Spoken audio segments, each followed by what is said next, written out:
मुझसे बहुत बड़े बड़े लोगों के नाम जबरदस्ती बोलने के लिए कहा उन्होंने। माननीय भागवत जी का नाम, राम माधव जी का नाम,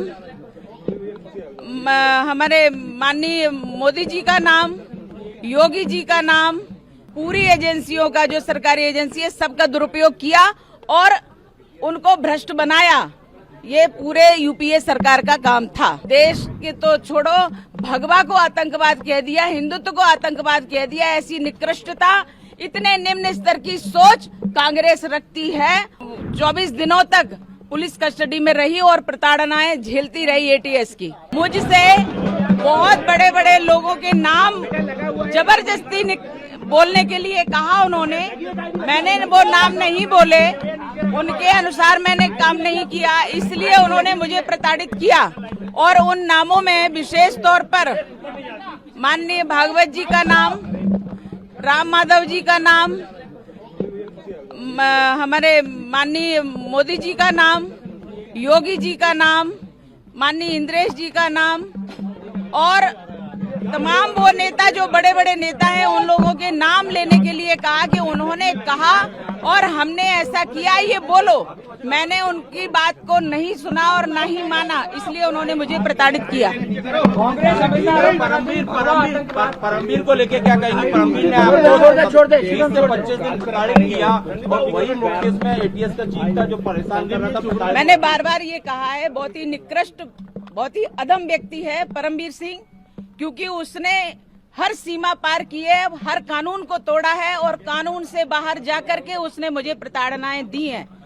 अकेले परमवीर सिंह ने नहीं, पूरे एटीएस के अधिकारियों ने प्रताड़ित किया है, पुरुषों ने प्रताड़ित किया है, हर कानून को तोड़ा है उन्होंने। मुझे गैर कानूनी 13 दिन तक रखा और 11 दिन की कस्टडी, इस प्रकार से मैं 24 दिनों तक पुलिस कस्टडी में रही और प्रताड़नाएं झेलती रही एटीएस की। जब आपको अरेस्ट किया था उस समय इंदौर, शाजापुर के कुछ और लोग जिन्हें अरेस्ट किया था, वो अब तक उन्होंने पूरे देश में एटीएस वालों ने एक पूरा भय बना करके रखा था। मध्य प्रदेश में और पूरे देश में इस प्रकार का भय बनाया कि कोई भी व्यक्ति अपनी भावना व्यक्त कर ही नहीं पा रहा था। जो लोग अंदर गए, जो सत्य के लिए लड़ रहे थे, उनके लिए भी कोई कुछ नहीं कह पाया। भयभीत करने का प्रयास था और भयभीत किया उन्होंने, क्योंकि कांग्रेस का शासन था महाराष्ट्र में, देश में कांग्रेस का, यूपीए का शासन था। इसलिए उन्होंने पूरी एजेंसियों का, जो सरकारी एजेंसी है, सबका दुरुपयोग किया और उनको भ्रष्ट बनाया। ये पूरे यूपीए सरकार का काम था। कई लोग अभी भी मिसिंग है, कई लोग अभी भी मिसिंग है। कुछ लोग ऐसे जो इन्होंने प्रताड़नाएं दी एटीएस वालों ने, तो वो लोग अपनी जान गंवा दिए, यानी देश पर आहूत हो गए हैं।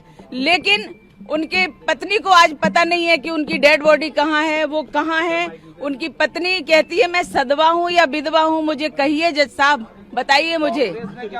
और इसलिए एक व्यक्ति नहीं, कई लोग ऐसे हैं जिनको मारा पीटा और मार डाला, लेकिन उनके आज रिकॉर्ड भी खत्म कर दिए गए। मुस्लिम वर्ग को आकर्षित करने के लिए क्या भगवा आतंकवाद जैसा शब्द गढ़ा गया? हमेशा से मुस्लिमों के लिए उन्होंने तुष्टीकरण की नीति अपनाई है। कांग्रेसियों ने अपने शासन में उन्होंने भरपूर उपयोग किया और हिंदुओं को प्रताड़ित किया। हिंदुओं को किसी भी प्रकार से जो प्रताड़ित कर सकते थे, जेल में डाल सकते थे, उनको मार सकते थे, उनके ऊपर झूठे केस लगा सकते थे, वो सब कुछ किया।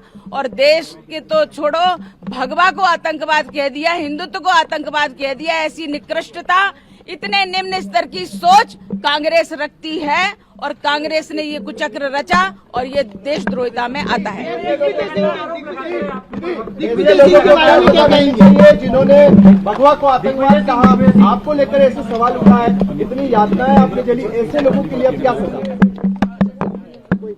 जो लोग इस प्रकार के षड्यंत्र किए, देश के विरुद्ध, धर्म के विरुद्ध, हिंदुत्व के विरुद्ध, जिस प्रकार से उन्होंने षड्यंत्र किए और इतने सभी लोगों को, सेना को उन्होंने टारगेट किया, संतों को टारगेट किया, संघ को टारगेट किया और इस प्रकार से टारगेट करके ये सब देशभक्त हैं। ये सब देशभक्त हट जाएंगे तो कांग्रेस का फुल फ्लैश शासन आ जाएगा, ये उनकी नीति थी। लेकिन ऐसे लोगों ने जो कुचक्र रचा है, षड्यंत्र रचा है, हमारे जज साहब ने स्पष्ट उनके लिए आदेश दिया है कि ऐसे लोगों की जांच की जाए जिन्होंने गलत प्रस्तुति दी है और इस प्रकार से इतना बड़ा केस थोपा गया है। इनकी जांच हो और सजा हो, उनको निश्चित रूप से जांच होगी तो सजा होगी। दिग्विजय सिंह के लिए स्पेसिफिक दिग्भ्रमित का मेरे पास कोई उत्तर नहीं है। वो तो व्यक्ति बोलने लायक ही नहीं, उसका नाम ही नहीं लेना चाहिए। जो सुबह और दोपहर में उसका नाम लेगा उसका दिन खराब हो जाएगा। क्या आप इनके खिलाफ वोट जाएंगे जिन्होंने आपको भगवा आतंकवादी का? बिल्कुल बिल्कुल, हमारी रणनीति जो रहेगी वो निश्चित रूप से हम आपको अवगत कराएंगे उसके बारे में। और जिन्होंने अत्याचार किए उनको तो निश्चित रूप से सजा मिलनी ही चाहिए। राजनीति में वापसी को लेकर क्या कुछ विचार आपका?